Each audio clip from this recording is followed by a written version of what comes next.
গান্ধীজিকে শ্রদ্ধাঞ্জলি জানালো দক্ষিণ করিমগঞ্জ ব্লক কংগ্রেস।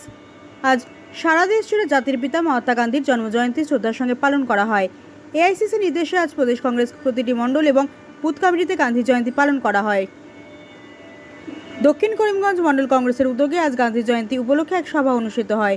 সভায় মণ্ডল সভাপতি আমিনুর রাশিদ চৌধুরী তার ভাষণে জাতির পিতা মহাত্মা গান্ধীর আদর্শকে পাথেয় করে কংগ্রেসীদের পথ চলার পরামর্শ দেন।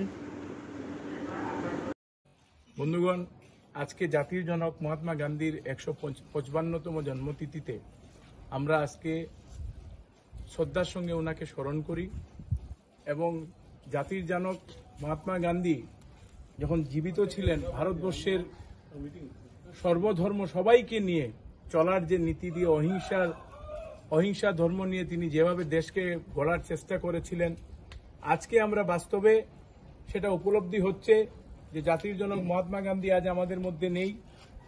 যারা তাকে হত্যা করেছিল, নাথুরাম গোডসে যে হত্যা করেছিল, আজকে তার পূজা ভারতবর্ষে হচ্ছে। এর মতো দুর্ভাগ্য আমাদের দেশের যে আমাদের জাতির জনককে যারা হত্যা করলো, আজ তাদের পূজা হচ্ছে এই দেশে। এবং এই মহাত্মা গান্ধীর নেতৃত্বে আমরা ইতিহাসে পড়েছি যে দক্ষিণ আফ্রিকায় মহাত্মা গান্ধীকে যেদিন ট্রেন থেকে বের করে দেওয়া হয়েছিল, সেদিন তিনি প্রতিজ্ঞা করেছিলেন দক্ষিণ আফ্রিকাতে যে আমি দেশে গিয়ে আমার দেশ থেকে তোমাদের বের করে দেব। সেই যে দৃঢ়তার সঙ্গে এসে তিনি যে অহিংসার ধর্ম নিয়ে, অহিংসার একটা নিয়ে যে যুদ্ধ করেছিলেন, স্বাধীনতা সংগ্রাম, সেই সংগ্রামে আমরা বিজয়ী হয়ে দেশ আজকে স্বাধীন হয়েছে।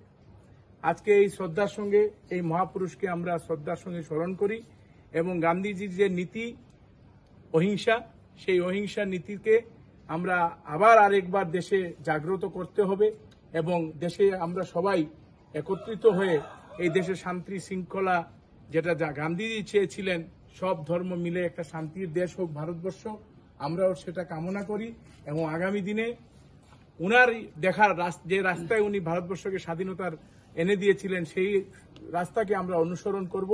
এই বলে আজকের এই দিনে এই মহাপুরুষকে আমরা শ্রদ্ধার সঙ্গে স্মরণ করি এবং যারা এই দেশকে স্বাধীনতা সংগ্রামে রক্ত দিয়ে দেশকে স্বাধীনতা এনে দিয়েছিলেন, সেই শহীদ সৈনিকদেরকেও আজকে শ্রদ্ধার সঙ্গে সেই নেতাদেরকে আমরা আজকের এই জন্মতিথিতে ওনাদেরকেও স্মরণ করি এবং সবের বিদায়ী আত্মা শান্তি থাকুক এটা কামনা করি, আর দেশে শান্তি হোক এই কামনা করে আমি আমার শ্রদ্ধাঞ্জলি এখানে সমাপ্ত করলাম। ধন্যবাদ।